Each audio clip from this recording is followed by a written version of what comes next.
Watch Channel 24 News World News Program to the headlines. Algeria-led talks on Libya reaffirm Libyan-led political process after in-depth consultations backing UN efforts and praising Algeria's role at the Security Council. On Western Sahara, the UN envoy says the new resolution doesn't dictate outcomes. The Polisario is ready for talks, while the Sahrawi Foreign Ministry says Morocco's plans have failed before the people's unity. In Sudan, the army chief Abdel Fattah al-Burhan vows to crush the RSF and secure the country, as the WHO confirms famine in Al-Fashar and Kadugli, and Amnesty International says tens of thousands have died in RSF attacks.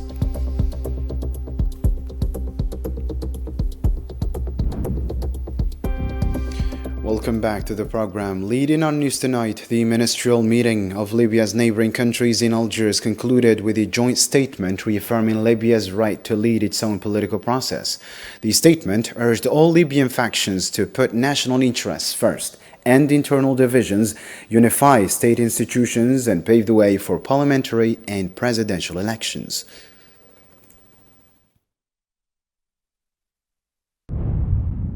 The ministers reaffirmed the importance and centrality of the principle of Libyan-owned and Libyan political settlement process to the crisis besetting their country, with the support of the United Nations in implementation of the political will of all Libyans to shape their own future and to preserve the unity, sovereignty, and integrity of the Libyan state, land, people, and institutions. The ministers urge all Libyan parties to engage genuinely in the political settlement process and call on them to prioritize wisdom and dialogue at the service of the nation's supreme interests. The ministers also stressed the necessity of achieving comprehensive national reconciliation with the participation of all components of the Libyan people, expressing their conviction that the settlement process of the Libyan crisis doesn't separate security from development.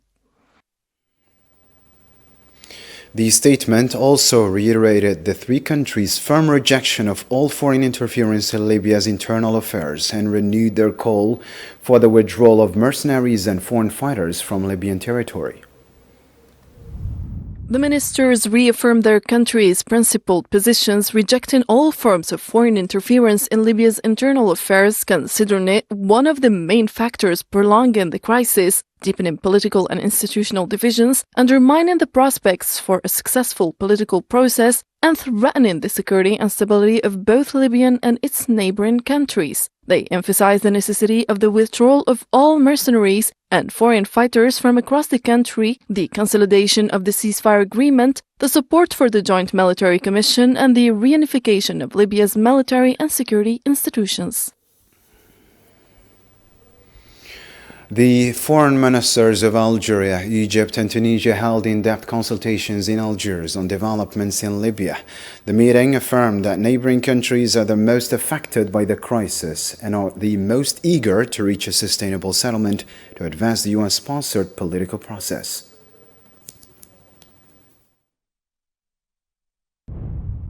This meeting is part of the commitment of the three brotherly countries to coordinate their efforts and strengthen their joint endeavors to contribute to reviving the political process aimed at ending the Libyan crisis and ensuring the success of the peaceful political settlement under the aegis of the United Nations, including the proposed UN roadmap. The ministers underlined the importance of continuing coordination among the three countries and the United Nations in addressing the various developments on the Libyan scene, so as to ensure their effective contribution to advancing the political process. The statement also praised Algeria's role in the UN Security Council for urging the international community to end the misuse of Libya's resources and ensure proper management of its frozen assets.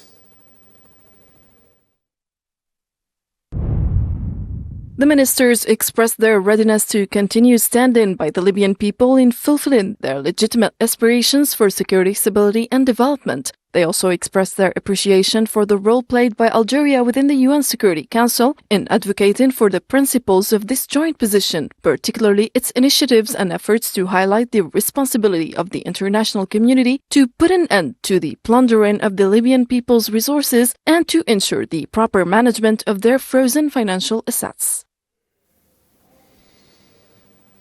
The foreign ministers of Algeria, Tunisia and Egypt met in Algiers Thursday to discuss the crisis in Libya. The neighboring nations are pushing to support the UN's roadmap, which they see as the essential path for Libyans to finally end the long-standing political stalemate. Hassan Burkan has the story. In line with its commitment to contributing to the revival of the political process aimed at ending the Libyan crisis, and based on the UN mission's roadmap, the tripartite mechanism which brings together Algeria, Tunisia, and Egypt continues its effort to unify the positions of the Libyan factions and end the crisis, now approaching its 16th year. The mechanism's neutral stance toward all parties, grounded in respect for Libya's sovereignty, embodies the core principles of the UN mission's roadmap. The latter considers consistent regional and international support as an essential condition for the success of the comprehensive political process, which the mission hopes will lead to a sustainable settlement of the conflict that has exhausted the Libyan people. Unifying Libya's political and military institutions, while avoiding reliance on the logical force, is crucial to expediting presidential and parliamentary elections and strengthening good governance across key sectors. This comes amid regional events and geopolitical shifts that make a Libyan-led solution an absolute necessity rather than a mere option. Since recourse to the ballot box remains one of the main paths toward establishing a state based on law and institutions, an aspiration deeply rooted among Libyans, the demand for a viable, nationally accepted electoral framework leading to presidential and legislative elections stands out as one of the key pillars of the UN roadmap. However, resolving the Libyan crisis, now over 15 years old, does not depend solely on holding elections and unifying institutions. Equally important, according to the proposal of the head of the UN support mission in Libya, is preventing all forms of foreign interference in Libya's internal affairs, ensuring the withdrawal of foreign forces, mercenaries, and restricting the use of weapons, priorities that are just as vital to achieving lasting peace. Moving on to a different matter, UN Secretary-General Antonio Guterres has sent a congratulatory message to Algerian President Abdelmadjid Tebboune for the November 1st commemoration. Guterres said the occasion is a chance to reflect on global challenges from climate change and conflict to growing inequality, and emphasized that these issues require multilateral cooperation. This invites us to reflect together on the common global challenges we all face, such as the escalating conflicts that demand multilateral cooperation, but also climate change, conflicts, and growing inequalities. This is precisely where the spirit of the Pact for the Future lies. This fundamental project, rooted in multilateralism, is the one adopted by the United Nations General Assembly to advance peace, sustainable development, and human rights for all. Allow me to reiterate, Your Excellency, Mr. President, my best wishes to the Algerian people. Algeria is taking part in the UN Climate Change Conference COP30 in Belém, Brazil's Amazon region, with a delegation led by Abdelaziz Ben Ali Sharif. The summit, which opened Thursday and runs until the 21st, brings together world leaders, scientists, and civil society representatives to discuss urgent actions to tackle climate change.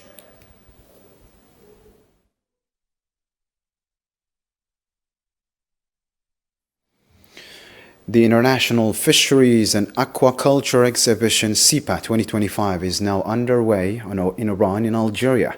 Under the theme Innovation and Partnerships, the event hosts 180 exhibitors from 25 countries. With Oman as the guest of honor, Algerian officials state the exhibition is a key platform for strengthening cooperation and helping economic actors access international markets. The event runs until November 9th.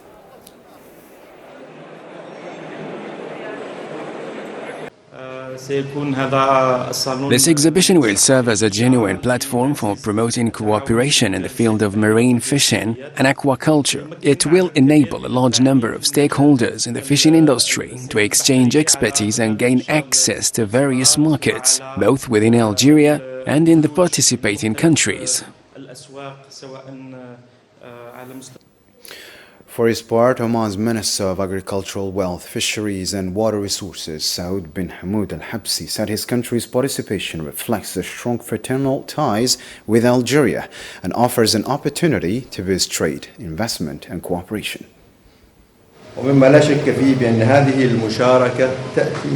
There is no doubt that this participation embodies the strong fraternal relations between the Sultanate of Oman and the People's Democratic Republic of Algeria, which are founded on mutual respect and constructive cooperation in various fields. This event also represents an important opportunity to strengthen trade and investment partnerships between the two countries and to open up new horizons for collaboration.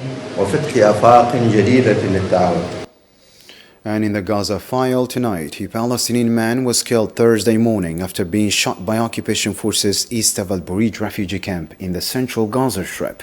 Local sources reported that the man was shot while gathering firewood.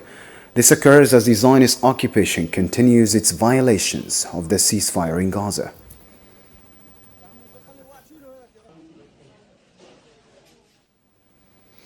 The Director General of Gaza's Health Ministry, Dr. Munir al-Barash, said Thursday that only 10% of the Strip's medical needs have been met since the ceasefire. He urged pressure on the Zionist occupation to allow medical aid into Gaza, warning that the shortage of supplies has reached an unprecedented 70%.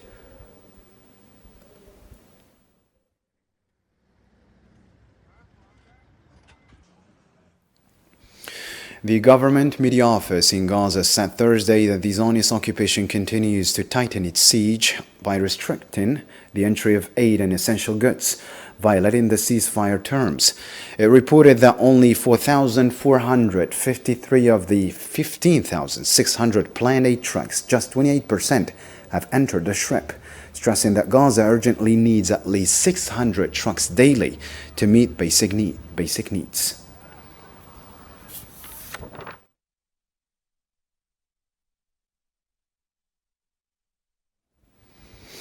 Despite the ceasefire, Palestinian families in Gaza are facing a new lethal threat. Unexploded missiles and munitions, left scattered throughout residential neighborhoods and destroyed homes by the Zionist aggression, are now creating widespread fear and posing a direct danger to civilians who survived the bombing. Hussam Yadi has more. The war in the Gaza Strip has ended, but its remnants may silently claim more lives. Death lurks beneath the rubble and debris in the form of unexploded Zionist missiles, shells and bombs. The situation in the devastated Gaza Strip is no better than it was during the genocide. After the war ended, displaced people returned to their homes only to find their neighborhoods and homes transformed into makeshift minefields. I moved to the south when the ceasefire was put in place. I found my house in the conditions you see. I found a missile in the middle of it. I call on all responsible authorities to come and take this missile away. The killing may continue for months, perhaps even years, after the ceasefire. In every corner of the Gaza Strip, Palestinian families live in terror of unexploded missiles and time bombs deliberately hidden by the Zionist entity among the rubble during the 2 years of genocide.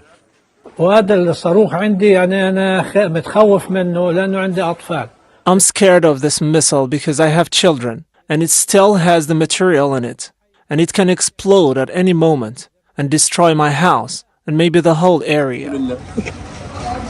Unexploded ordnance is a daily threat to the Palestinians in Gaza, a psychological war no less deadly than the war itself. It may claim the lives of many on their way back to their original homes, from which they were forcibly displaced during the genocide.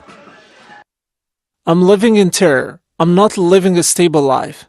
I pray to God at every moment and ask Allah for safety for me and my children. The government media office in Gaza estimates that there are about 20,000 unexploded ordnances scattered throughout the Gaza Strip. These objects range from massive missiles to mines, reflecting the recurrent Zionist approach following every aggression against Gaza, revealing the occupation's deliberate intention to exterminate as many Palestinians as possible. The UN Security Council adopted a draft resolution to lift sanctions on Syrian president and his interior minister. The US drafted resolution received 14 votes with an abstention from China, with Algeria welcoming the resolution and calling it an important step toward a more stable and prosperous future for the Syrian people. For life to realize the adoption of this resolution reflects the Security Council collective support for the security and stability of Syria and the determination of its members to assist the Syrian people as they navigate this crucial transition period and strive to realize their legitimate aspirations for prosperity and well-being. Algeria voted in favor of the text because we firmly believe in the importance of rebuilding strong and resilient Syrian institutions capable of safeguarding the country's unity, sovereignty, independence, and territorial integrity. We remain convinced that the Syrian-owned and the Syrian-led political process, in line with the key principles of Resolution 2254, remains the only viable path towards building a new and inclusive Syria. The UN envoy to Western Sahara, Staffan de Mistura, has clarified that the latest Security Council resolution does not prescribe any outcome for the negotiations. He stated the UN has taken note of the proposals from both Morocco and the Polisario Front, encouraging new initiatives. De Mistura also requested that Morocco provide further clarification and details regarding its proposal.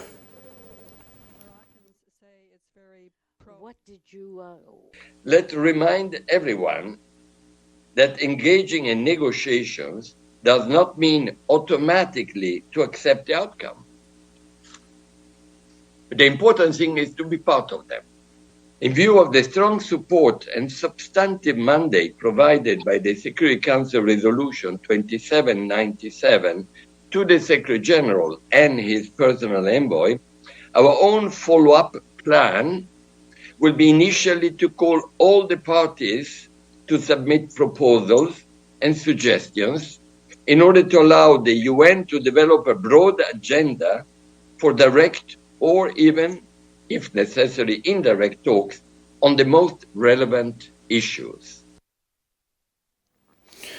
The Sahrawi president and Polisario Front leader Ibrahim Ghali reaffirmed the front's readiness for direct negotiations, rejecting any unilaterally imposed solutions.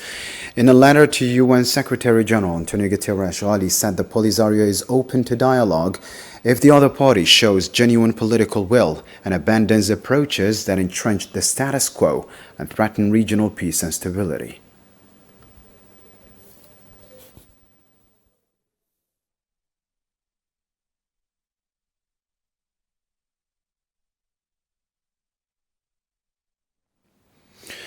In this context, President Ghali has received a response from UN Secretary General Antonio Guterres. Guterres confirmed the receipt of the Polisario Front's expanded proposal for a political solution that guarantees self-determination.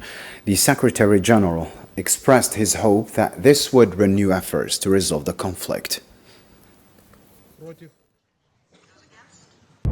At a time when the UN Security Council was preparing to review the mandate of the United Nations mission for the referendum in Western Sahara on October 20, 2025, the President of the Republic and Secretary General of the Polisario Front sent a letter to the UN Secretary General, enclosing the Front's expanded proposal as a gesture of goodwill and in response to the Security Council's resolutions.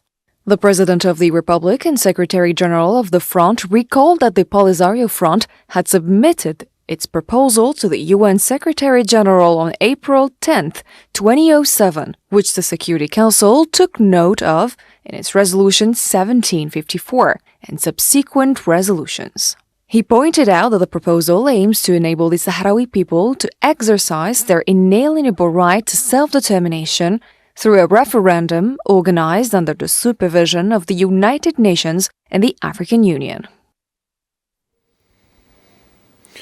The Sahrawi Ministry of Foreign Affairs has condemned what Morocco calls the Green March, describing it as a colonial military campaign and a propaganda cover for a brutal invasion.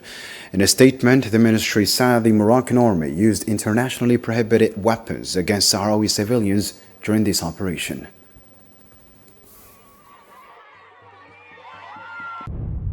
What the Moroccan occupation regime calls the Green March was nothing but a colonial military campaign that will forever remain a stain of shame on all those who planned, participated in, or supported it.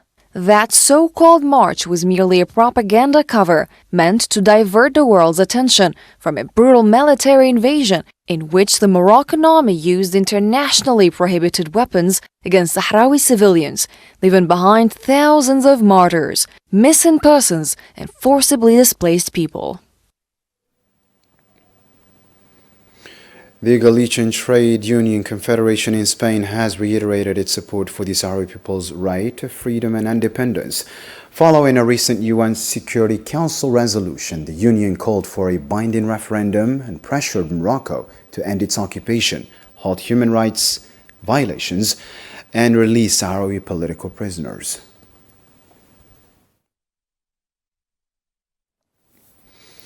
And as you followed in our headlines tonight, dozens of Sudanese were killed and injured in RSF attack on civilians in South Kordofan.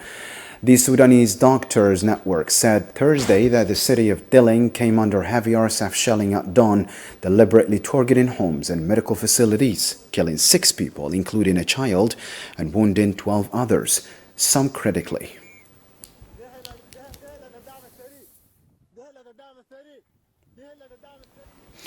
Sudan's Sovereign Council Chairman Abdel Fattah al-Burhan vowed that the campaign waged by what he called countries of aggression and arrogance against Sudan will fail, stressing that the Sudanese people will prevail.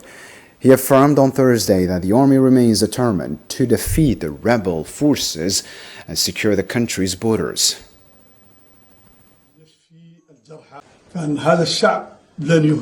This nation will not be defeated, and all who fight in its name will not be defeated or broken. We assure our people in every location and every corner that we are determined to repel this enemy and secure the Sudanese state to its fullest extent. God willing, this campaign will soon be broken. The Sudanese people will triumph, and we will avenge all our martyrs. The World Health Organization has confirmed the outbreak of famine in Al-Fashir, North Darfur, and Kadugli, South Kordofan, both under RSF control. WHO Director General Tedros Adhanom Ghebreyesus warned on X platform that the famine could spread to other parts of Sudan, noting that people are already dying from malnutrition and that the humanitarian situation is now critical.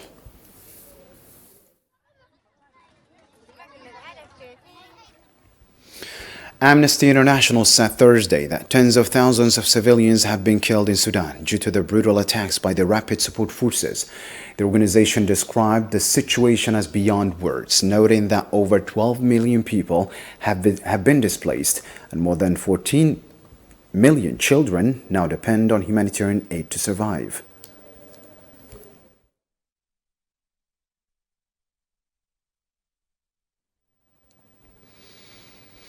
The UN Human Rights Council announced it will hold an emergency session on November 14 to address the worsening humanitarian situation in Al-Fashir, North Darfur.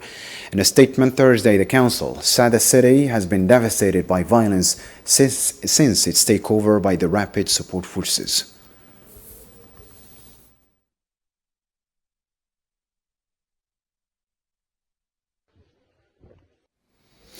To another global news story, the European Union has urged Russia to stop making nuclear threats, calling on all parties to avoid actions that could trigger a new arms race.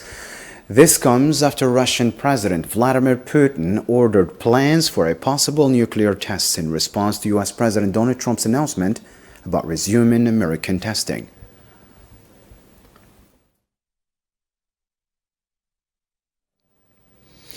The third round of talks between Afghanistan and Pakistan to ease border tensions began Thursday in Istanbul. Local media said discussions focused on curbing clashes, preventing cross-border attacks, and enhancing counterterrorism cooperation, noting that this round could mark a turning point after the collapse of previous negotiations.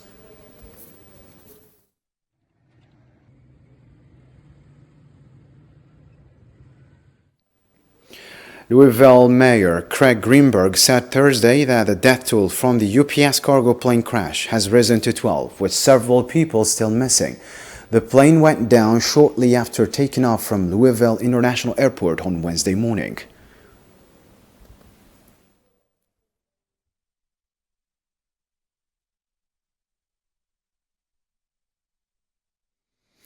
And that's the end of our news program for tonight. Thank you for watching. Good night.